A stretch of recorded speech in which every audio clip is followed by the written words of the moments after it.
Now, let's see how we can bring it closer to the present time. Obviously, if we can ask them about 3 months, we can also ask them about a month and a half. So divide the 3-month period of time in half again, and bring it even closer to the present time. So it's just 6 months away, 6 weeks away. That gives the person a little bit more sense of urgency, like, oh yeah, I'm talking about something that is not too far down the road. It also gives them a little bit less of a shift, or it requires less of a shift from the current state to the state that they need to be in a month and a half, which is good because it's easier to achieve. And obviously we also ask them the same questions: where do you need to be, what do you need to be doing, and also how would you need to be in 6 weeks from today.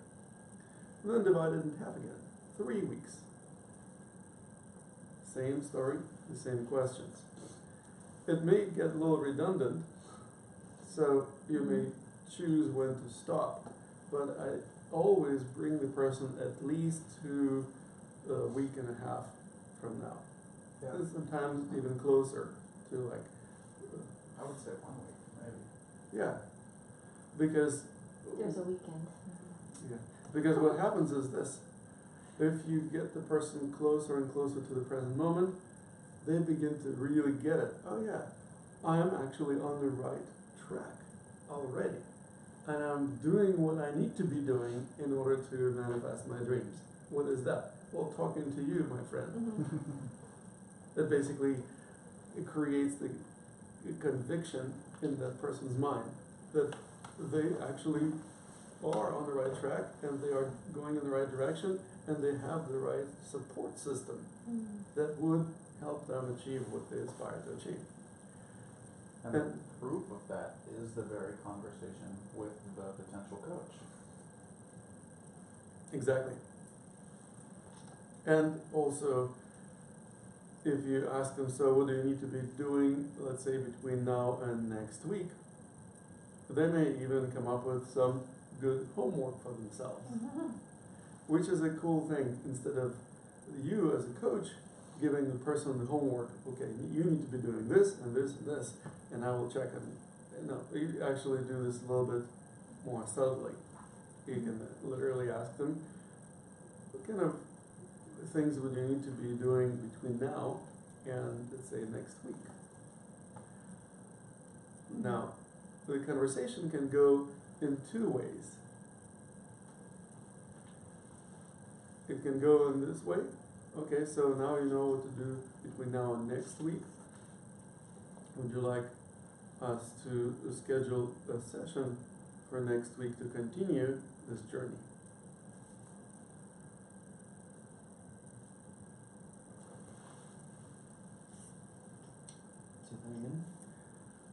So now you know what to do between now and next week. So let's schedule a session to continue this journey together. Obviously, I will be able to check on you to keep you accountable, that you're doing what you said you would do. Something that most people will never do for you. And also, what we've just done is a tiny little scratch on the surface of the iceberg, so to speak, as compared to what we can do, or what I can do for you as a coach.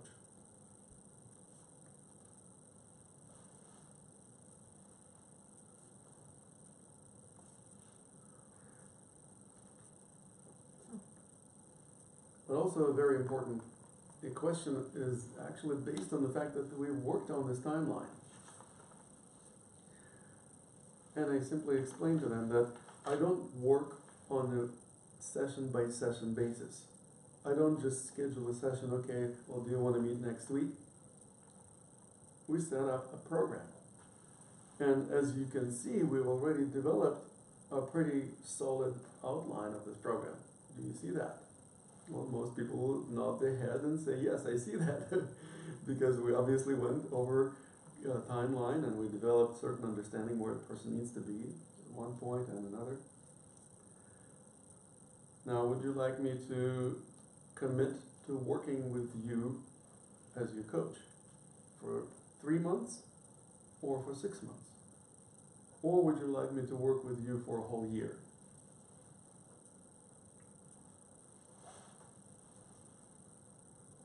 So basically, giving a person an opportunity to choose between working with you for 3 months or 6 months or a year, as opposed to the opportunity to choose between working with you or not working with you. Mm-hmm. That framing really puts the onus on them. Mm-hmm.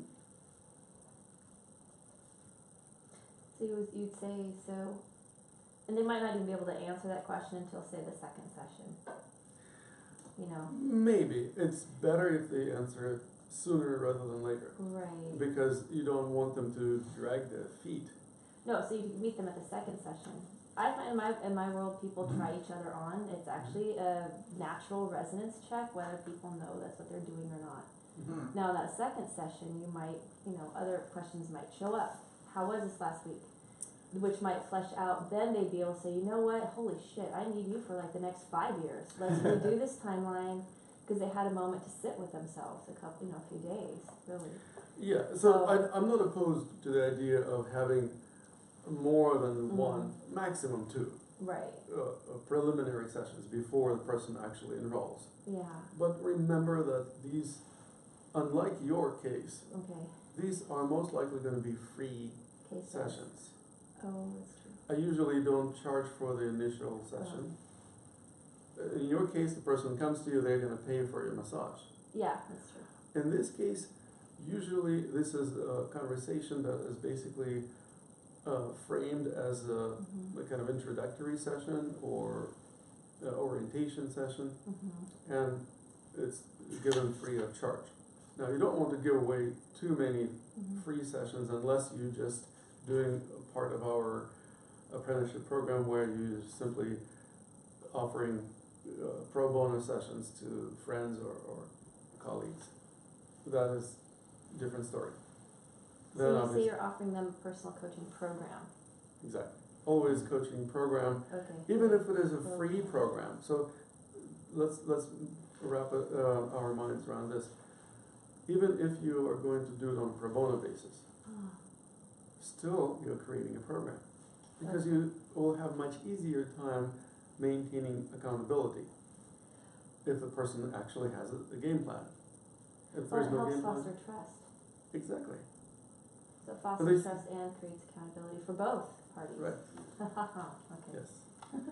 So, because they already have this timeline, because they already worked on figuring out what to do in the next 3 to 6 to 12 months, they already see that you are not joking about the idea of helping them, and you are capable of helping them develop a certain game plan or strategy for accomplishing that.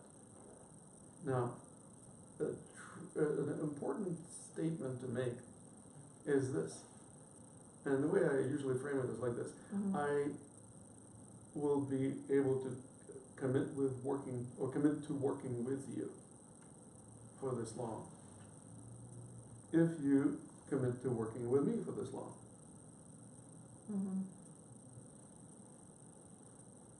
By now, I hope you see that I can help you achieve what you aspire to achieve, and I'm capable of making a commitment. Now, are you capable of making a commitment to working with me so that you achieve what you want to achieve? Now. Stop. Sorry. Sure.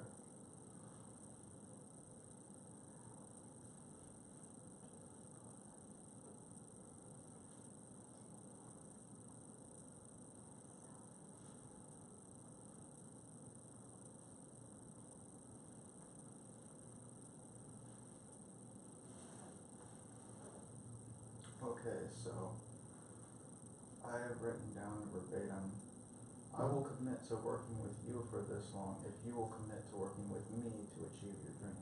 Is that the essence? Yes. Okay. And then the question is, of course, how long are you willing to commit to working with me? 3 months or 6 months Okay. or 12? Hmm.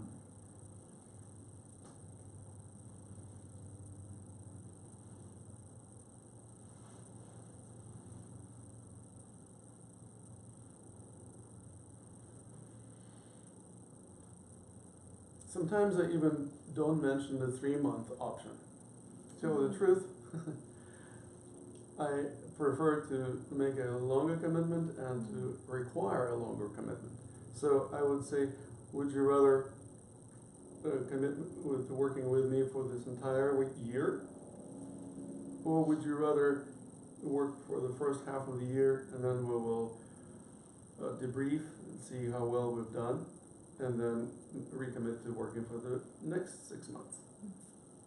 And if the person says, oh, I cannot afford 6 months or tuition, I cannot make a commitment to this long, okay, well then let's talk about 3 months.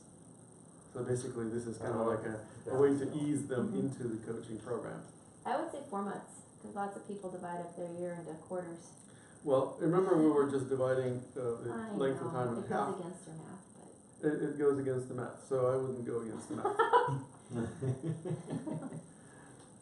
And it also is very elegant. 3 months is a quarter.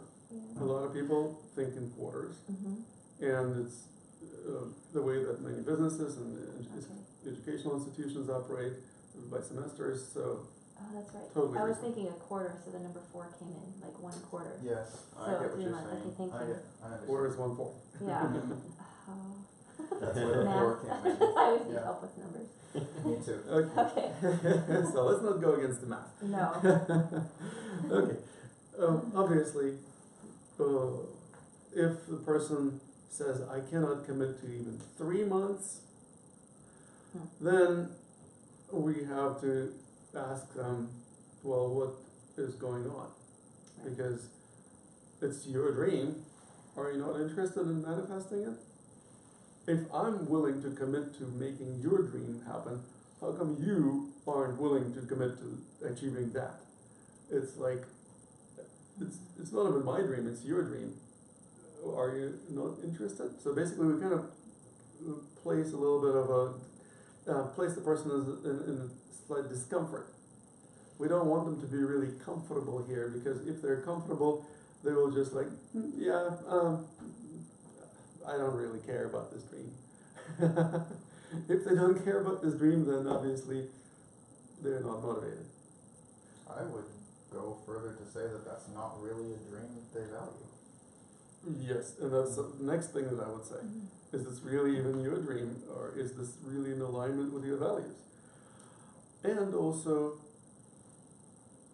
on some exclusive occasions, then we can talk about one of two things. Either offering them financing, basically a payment plan.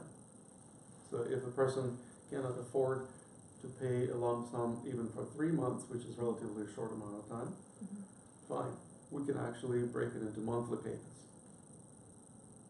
I do everything I can not to agree on payment session to session, because it means the person has no accountability.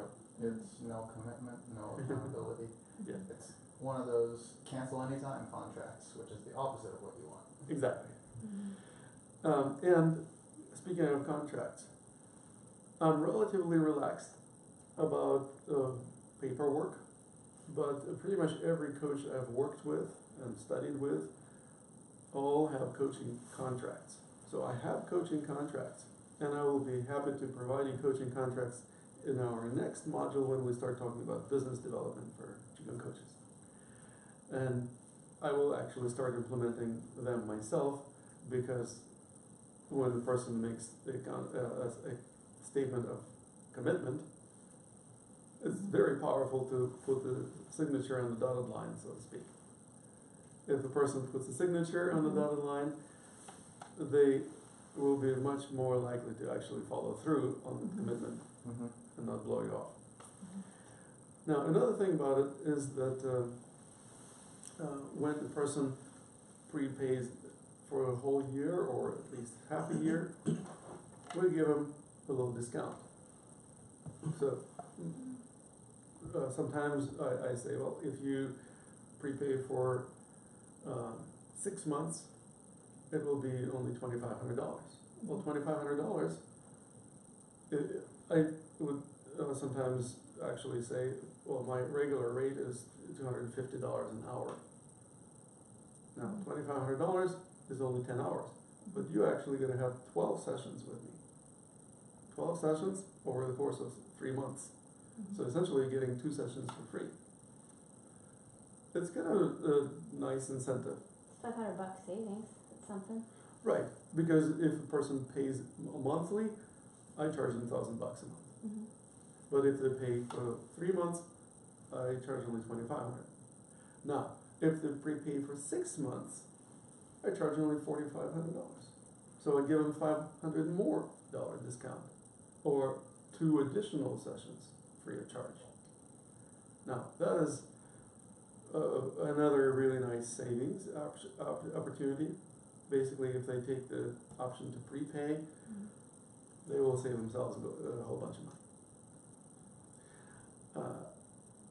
The reason why I do this is to engender commitment.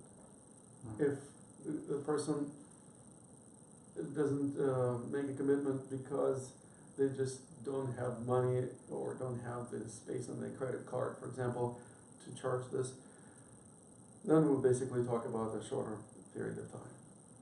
But if they can, obviously it would be a reasonable savings for them, $500 for virtually nothing.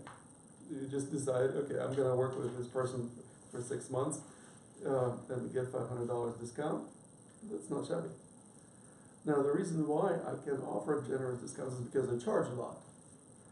As you become certified Qigong coaches, you may not charge $250 from get-go. Out of the gate, if you charge $100 or $120, $150, that's going to be very reasonable. Therefore, definitely more than what you're making now, probably. And if you are doing well and you see like, my practice is growing at a good clip, well, you can increase the rates. We'll talk about all of this in our next module, I guarantee that. Do you guys have any questions about this particular part of this discussion, where we simply walk the person through the process of identifying their strengths and weaknesses in terms of parts of the pie chart that are better developed or less developed, and also how we create this timeline?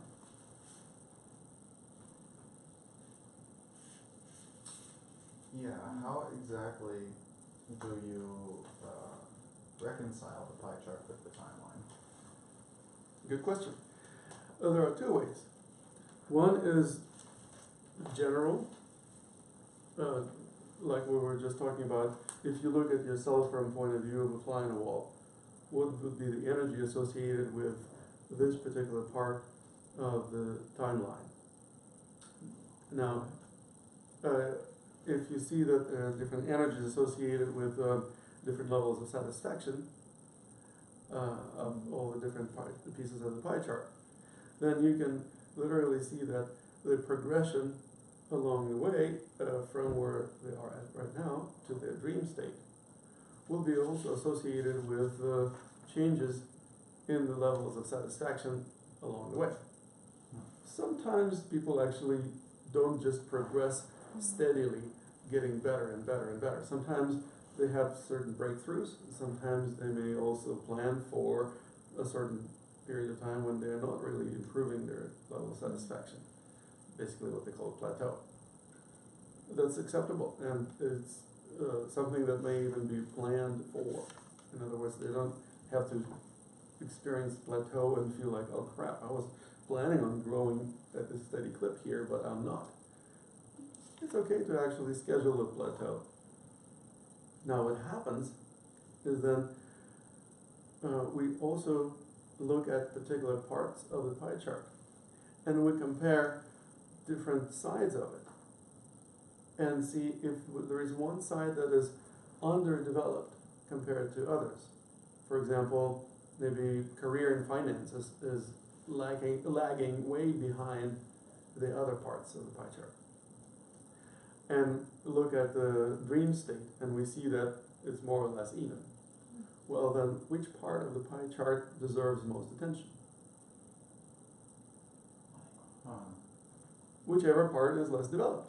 It feels to me like I'm having a hard time understanding that. It seems to me like you would want them to draw a different timeline for each part of the pie chart. I don't know how you get all 6 of the pie chart to fit in one timeline. You can. As a matter of fact, most likely, if the person identifies that there is one particular part of the pie chart that is underdeveloped as compared to others, and it's dragging the whole quality of life down, then we can say, well, let's dedicate the next 6 months, for example, to working on that particular aspect of your life and bring it up to speed. Does it make sense to you? Most people would say, yeah, that would make sense. I mean, let's not forget about health, let's not forget about personal development, let's not forget about family or social life, but maybe this particular aspect deserves the most attention right now. Okay, well then let's focus on it so we don't squander our energy, because obviously this part is going to drag you down if you don't pay attention to it. And we can develop the timeline specifically for that part of the pie chart. So for example, if we use the same career and finances as an example, we can say, where do you need to be in regard to your career and finances in 6 months, so that in 12 months you will be where you want to be in that regard. Now, where do you need to be in 3 months in regard to your career and finances, and what do you need to be doing, and how do you know that you're on the right track?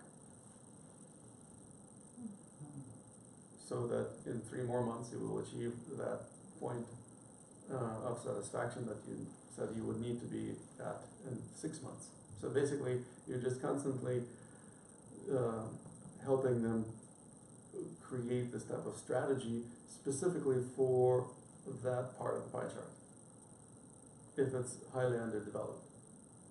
And most people will have at least 1, sometimes 2 areas of the pie chart that are less developed than others.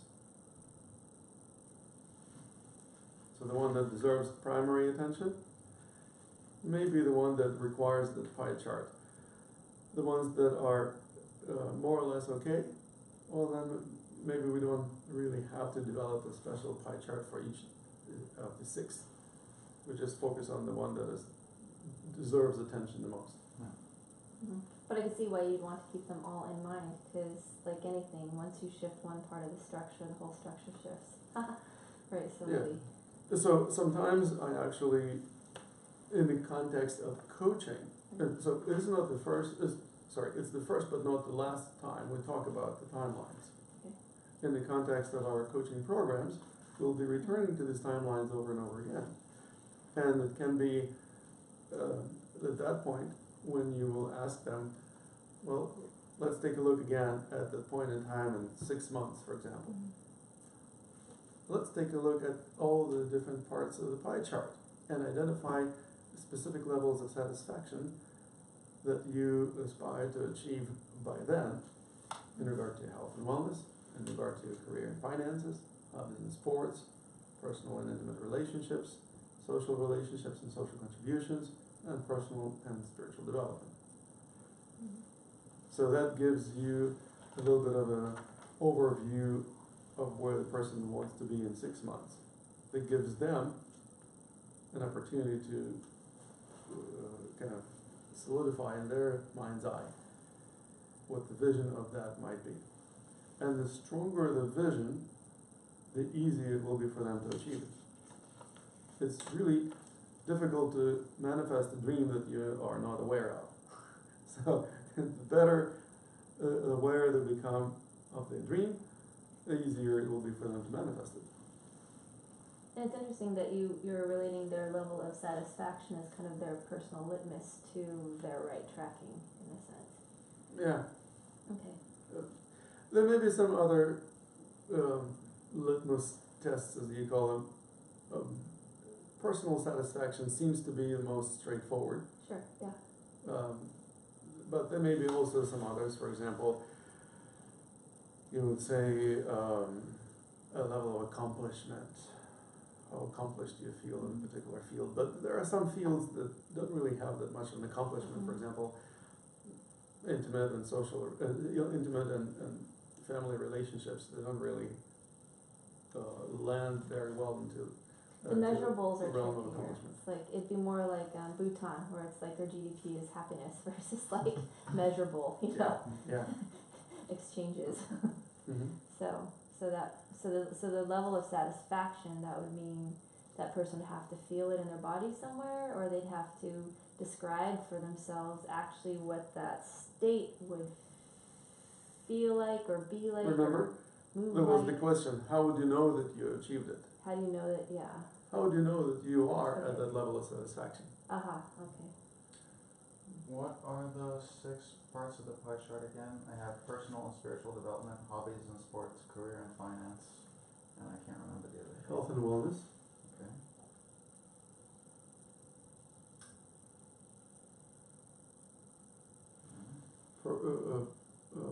Intimate and family relationships.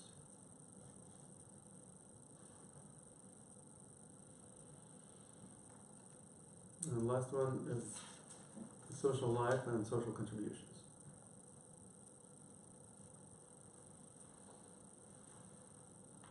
Okay.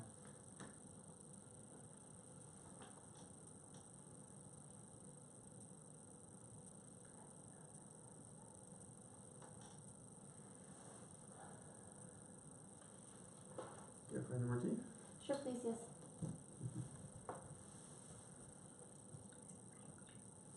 Thank you very much. Mm-hmm. Or, All I right. think some more. You didn't get any extra tea. That's Did all you right. want any more, or you said I'll have some water. Yeah, I was kinda thinking that too. The bottle, does anyone else want any water? Okay, thank you. So, are you guys clear on how the timeline can work with all 6 of these? 'Cause I'm still not. I always kind of figured when the person answers, there's gonna be one part of that pie that's like, oh man, Obvious? this totally sucks. And then you're like, well, would you like to, chart out how you can make that not suck? Probably on your original timeline like we did yesterday, Mm-hmm. you probably included a lot of that within that, right? Maybe. Were you asking about those 6 slices of the pie chart? Yeah, how, Yeah. pretty much the same question you had. Yeah, I'm still not clear on How do you how integrate? to integrate with the timeline. So, just like we were talking about, each of these can have their own specific dedicated timeline, Mm-hmm. if necessary. I usually find it more necessary to create at least one timeline for the slice of the pie chart that is least developed, or that will experience the highest increase over this course of time, for example, a year. So if there is one part of the pie chart that is like a 20 degrees satisfaction and it's going to go to 80 degrees, well, that's a massive increase. Obviously, it will require a fair amount of energy to achieve that. So most likely that's the part of the pie chart that requires most attention. But we're not going to assume that. We're going to ask this person. It may be obvious to us, but it may not be even obvious to our coaching clients. So we will ask them, which part of your pie chart feels like it needs most attention? Okay, so instead of us trying to deduce which part of their timeline corresponds to which part of the pie chart, we literally ask them to deduce for us which part of their pie chart corresponds to which part of their timeline. There is no part of the timeline that corresponds to a specific part of the pie chart. That's how I'm seeing it. You do? You're like a picture guy, right? Like, Yeah. yeah, like, so I see him literally taking, it's like geometry, okay? And so he's got like this pie chart exploded out and trying to like literally take these kind of rounded triangles for us, and then wrapping it back into a circle. Because I'm kind of like, calculus and geometry, all as this if you stuff. could take like a section of the timeline out and correspond, this amount of time corresponds to this slice Right. of the pie chart. So that's So, but it doesn't work that way, and Christmas tree. that was the difficulty I had reconciling. Right. So, That's yeah, what happens is that a particular part of the pie chart Mm-hmm. may deserve more attention. Mhm. The other parts of the pie chart will still receive the due attention as Mhm. well, but there is a particular one that perhaps deserves more attention just because it's least Mhm. developed, and it Okay. will need to experience the highest increase in level of satisfaction between now and 6 months or 10 to 12 months from now. So for someone like me, I could think of it as all of them are being worked on at the same time, but perhaps maybe one or more are being focused on at any Mhm. given moment. Exactly. Okay. Okay. And if there is a particular part of the pie chart that is least satisfying, Mm-hmm. then we may want to dedicate a whole 3 months or even 6 months to just focusing on that one, Mhm. Okay. because that will make the most uh, benefit or create the greatest benefit for the coaching client. It's kind of like for me how I understand it. I'm glad you brought this up again to work it. So somebody comes in, say, with a shoulder, like this is my pain spot. Yeah. For whatever reason or what. But then as they start to engage in their own exploration, Uh-huh. right, with me coaching, physical work, all that, they Yeah. start to make that connection. Like, holy crap, my ankle just relaxed. Mhm. So it's kind of like by taking, like for them, like their shoulder might be, career or social or one of the Yeah. pieces. But as they start paying attention, a natural byproduct, especially if you kind of ask them to kind of just, you might want to check in with these guys, have these Mhm. shifted at all? Or they might say, oh my God, and now my family life is happier. Or, I have friends again or something. So it's like that. Right, and also what happens is that sometimes, not always, but sometimes it's helpful to take a part of the pie chart and also subdivide it. For example, when we're talking about health and wellness, well, we can talk about health and wellness. Which one of them is more satisfying or less satisfying for you? Hmm. We can even divide health and wellness into more subsections. For example, your nutrition, or your stamina, or energy in general, or your level of pain in the body, and perhaps your for different people it may be a particular part of the body that may be requesting attention, for example, breathing or digestion. So we can literally create a little miniature pie chart for each of the sections of pie chart and identify the areas of weakness in there, because that will make it easier for us to improve that particular part of their life if we understand what are the areas of strength and weakness within that. For example, if a person is doing really well in terms of their rest and exercise and nutrition and lifestyle, and they drink plenty of water, and they don't have any pain, but they feel like they still lack energy. Okay, well then we can focus on that specific area and help them improve upon energy, level of satisfaction with their energy. For example, if energy is doing all right, but the nutrition is not satisfying. And how do we know it's not satisfying? Well, we're not judging their nutrition and telling them, oh, you're eating crap, you should eat that. We simply ask them, what is it that you feel in terms of level of satisfaction with your nutrition? How would you like to feel about your satisfaction level with nutrition in 6 months, for example, and then in 3 months, and then in a month and a half, and then in 3 weeks, and a week and a half, and so on. So basically, bring it closer and closer to the present time. You may actually help them chart their strategy for addressing this particular relatively small element of health and wellness. And for example, it's a career in finances. Well, again, we're talking about career, maybe distinct from finances. But it's not just two aspects, maybe there may be more. It's like, for example, finances may be divided into how much income you're getting versus how much you're spending. Or maybe the person would be more satisfied not just by spending less, but actually by creating savings We call freedom funds. or investments. So we can actually talk about specific area of career and finances. When it comes to career, for example, a person may say, yeah, I work for myself, so my career is basically like being a massage therapist, all right? But specifically, for example, what makes your current state is not particularly satisfying. Maybe you feel like you're working at the wrong place, like you're not satisfied with your workspace. Maybe colleagues you're working with are you don't resonate with, and so you need to actually work on that.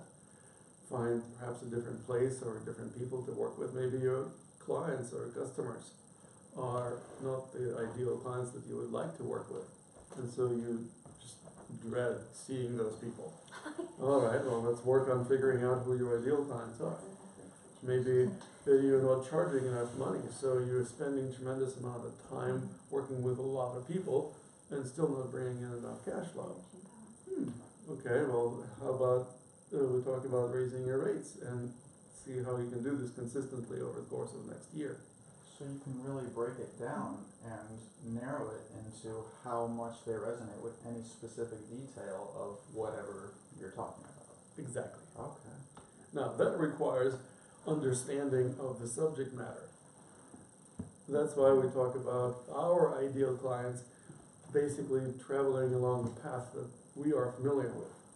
Because if somebody who comes to me with issues that I'm completely unfamiliar with, for example, somebody inherited a bunch of money and now he's talking to me about how my investments in South Africa are not panning out the way that I was hoping to, and my opal mines in Brazil are not really doing so well either. There's And- a political problem to strife. have. Yeah, and my real estate in Ireland is empty. It's like we built a whole bunch of apartment complexes and nobody's living there, like in those ghost towns in China. Yeah. Yeah, and my golf courses. Are all with. Suffering. Yes. Yeah. So I wouldn't know how to coach this person because I don't have any experience with real estate. I don't have any experience with. However, you could help minds coach and- them and into Brazil. finding and dreaming up their best coach. But I can Seriously. coach them on other aspects of their life, Right. perhaps better.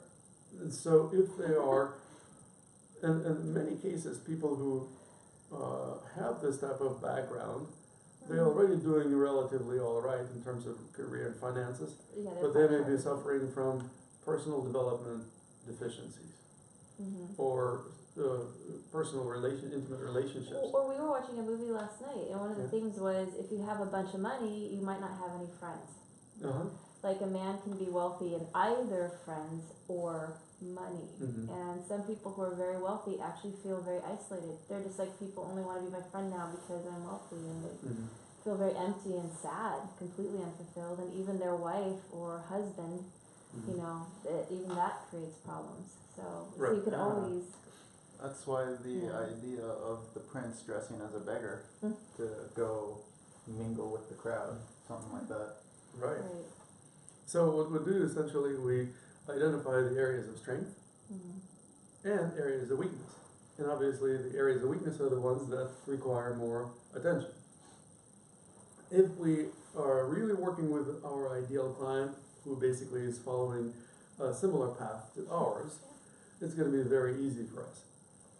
If we're working with somebody who is not quite an ideal client, in other words, they're dealing with some issues that we are completely unfamiliar with, Well, at least we can ask them what kind of energy would you need to have in order to feel like you're on the right track. Mm-hmm. Again, instead of us telling them what they should be doing, we just simply default to talking about their way of being. Mm-hmm. What do they need to do in order to achieve what they need to achieve? And they will basically have to develop their own strategy. We're not developing strategy for them, they're doing it for themselves. And that's the power of coaching, that you're not telling the person what to do, you are eliciting their responses so that they would basically create their own strategy. Now you can give them some feedback on that. You can ask them, well, does it really make sense to keep investing in this industry that is not consistently is not performing as much as you would like it to perform? You know, you heard that expression that if you keep doing the same thing, expecting different results, that's insanity. Mm-hmm. So how about we talk about a more sane approach? Even if you don't know anything about that industry, you can still engage them in this kind of conversation, talking about what would be the alternatives for them. Mm-hmm. How do they choose the alternatives? Well, we know that the most intelligent way to make choices would be based on energy resonance. Mm-hmm. Then, again, we can engage them in talking about energy instead of us deciding for them what is right and what's wrong. That's a really good one. How do you make choices? Mm-hmm. I mean, that's The choice that making. could take work. Yeah, that's Yeah. Well, because that's even like if you ask me like, what are your values or beliefs? right. This is just as juicy. Is the Absolutely. like, what is your process? Do you even know you have a process? Yeah. Decision making based on Right. energy resonance Right. will almost always be going to be more intelligent than decision making based on pretty much anything else. Mm-hmm. And the beauty of that is that it bypasses the requirement that we have the information or the expertise in that particular arena. It's nice to have expertise in the arena that we're talking about, but it's not absolutely necessary. Like I've coached people in sports that I don't know much about. For example, ice skating. I barely ice skate. I can barely stand on rollerblades. And I worked with world champions in ice skating. I worked with Olympic athletes in several other disciplines. How is it that possible? It's because I'm not teaching them how to ice skate. I'm not teaching them how to fence. I'm not teaching them how to jump. I'm talking to them about what kind of energy do you need to have, or what is your way of being that would allow you to perform the way that you want to perform. And we basically go into the exploration of that, Mm-hmm. the essence. And the technique will follow. The form will follow the function. So that's basically the premise of Qigong coaching, that we don't have to be experts in every little area of life.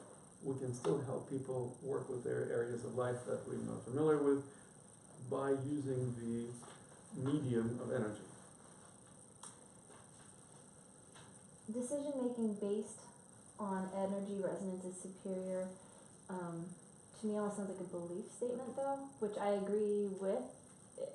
I'm still vetting, trying to find the words as to why I agree with that. And so, can you help me for a second with? It's like because decision making based on energy resonance is superior. For two reasons. Because the belief our body holds our body, I mean, if there's a you on your body, it's our body when it's completely relaxed has more truth in it in the moment than say our thinking when people are doing kind of linear logical or what? That's nice. Okay, so The two main reasons why it's more intelligent is because it's not based on old assumptions, which is otherwise most decision-making processes would be made of or based on. It's not based on judgments of good and bad. Instead, it's based on experience of energy resonance, which is authentic to you, as opposed to just assuming that other people who who are experts or who are authorities, they know better than me. So you're relegating more of an accurate truth, and I'm botching language, but truthing, because you're kind of removing the mind, the thinking, because of the hazards, right? I'm not removing the mind. Not, well, you're still observing, but to say that you are not basing something on assumptions, Or beliefs, preconceived ideas. preconceived. So to me, that's kind of removing some thinking. No, it's not No? removing thinking, it's removing preconceived ideas, Oh, which is the faulty part of thinking. Thinking itself is great. right. It's a very healthy thing to do. Oh, cool. The So- faulty assumptions and stereotypes of thinking, Right. those are the parts of thinking that we But are not trusting, that we're not basing our decision making on. so when you say on energy resonance, based on studying with you, it seems like that's usually like you bring your energy to the food. Can I eat this? At what resonant level? If I eat this, will this be digested neutrally? You know, it'll be good Okay. for my body. If the person is not So you- initiated into the practice of empowerment, Right. you So can just simply ask him. So, for example, this is one choice, Mhm. and for example, this is another choice. Mhm. Which one of them? So let's focus attention on this one, and let's pay attention to the way you feel in your body. So paying attention is a thinking piece, so to speak. Well, we will be thinking because then we will be making decisions based on this feeling. So, how do you feel in your body? Meaning, do you feel more tension? Do you feel more Right. relaxation? How does your breathing feel? Do you Right. feel like it's harder to breathe and you're stifled, or you feel like it's easier and breathing becomes smoother and deeper? Mhm. Some people have a sigh of relief. Right. Well, that's a pretty clear indication that there's resonance. Some So people that start again, yawning. okay, so it's the Great body. example of how they Mhm. resonate with things. You focus on something else, Right. and again, you check your state of physical tension versus relaxation. Check your breathing. Mhm. Are there any images coming to mind? Mhm. Again, images may also have something to do with the degree of resonance. And when the person pays attention to their resonance, you can even ask them to assess on a scale from 1 to 100 how much resonance they feel with this, and then how much resonance they feel with that. Mhm. Well, so in the end, it is about trusting the body, trusting growing your ability to observe self enough to access the body to help guide you in making the most aligned decisions for yourself. Yeah. So but the body would, and because you're going to the body, then that helps to remove some of those hazards of thinking, like the beliefs, assumptions. Right, so due to the hazards of Habits. thinking, Right. we often fool ourselves if we just rely on our mind. Mhm. If we also check with the body, the likelihood of the body lying is a lot less. Right. Body doesn't lie. Yeah, So could you, true to yourself. Yeah, the body just simply resonates with something and feels more comfortable and more relaxed, or it doesn't resonate and so it becomes more tense or more constricted. So you just simply observe that, Mhm. and in a sense it's like connecting with your unconscious mind. Mhm. Your unconscious will be revealing itself through your body's responses. No, that's juice. Because a lot of my people, they're already searchers. They're already explorers. Sure. I mean, they wouldn't be. So, but a lot of them have the pain point of, well, I've read the self-help books. I have all these videos, DVDs. I've spiritually surfed or physically surfed through different programs, and I still have this thing going on. Sure. So the thought of finally not thinking, like of being able to access more of our own self to guide us. I said nothing about not thinking. Well, right, because at some point you'd have to then balance that with the observer. I mean, Right. I couldn't You're making a imagine. decision after all. At some point There's you are thinking in making it. a decision, but at least it's being. You're able to inform yourself. You have greater range of information in a sense, or feedback in your movement Right. in life. Essentially, it is connecting with a deeper part of the iceberg that's underwater. Okay. Connecting with the deeper energy resources with your unconscious mind, the more resources you tap and involve in decision-making process. So to me, that's what takes the Qigong coaching, like, for me, those are the words that would help. Like, why Qigong coach versus this coach? Everybody seems, you have coaches everywhere now. It's beautiful. It's yay, right? Like, how awesome is that? But to really fastest growing differentiate profession in the world at this right. moment. And so therefore it would be awesome if all these coaches actually understood Qigong coaching. And that's why I also think that not only do I want to focus on Qigong and Tai Chi practitioners, I think also because Qigong coaching consists of two components, Qigong and coaching, I would probably like to also focus on the coaches as my secondary niche, and basically draw more of those folks into our fold, because they would benefit a great deal from learning Qigong coaching. And also a lot of coaches, when they graduate from coaching schools, they have no idea how to operate the coaching business. And so the coaching schools, by and large, most of them don't teach anything about the business of Qigong coaching, the sort of business of coaching in general. And so they end up not really going into coaching because they just don't feel confident that it can make it happen, or they try and fail. However, it's still the fastest growing profession. So there is a lot of new coaches coming in line, and most of them are just floundering. Well, that's a good Well, niche. plus legacy, come on. I mean, if you're talking about the teacher, like, Daniel Quinn's The Gorilla is looking, teacher seeking student, Yeah. and if you can hone these people, these beautiful, well, that's my beautiful spirits, but, Yeah. who are more able to really accurately self-discover in a way that allows them to portray such an authentic offering in the realm of coaching, that the attraction would be so clear almost, and immediate. And if you think about all the people that each coach would touch, like all those systems, I mean, that's pretty powerful.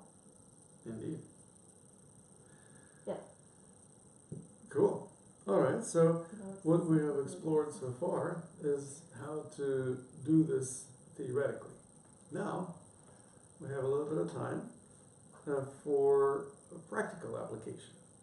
So let's grab a partner. I would like you to work with somebody who you haven't been working with yet, or if you have worked with everybody. I think we've done that. Yeah. Unless you include yourself, then we have an odd number, and then that would be Well, that would be difficult for somebody else then to right. just sit and observe. So Okay. let's grab a partner, and we will do the exercise.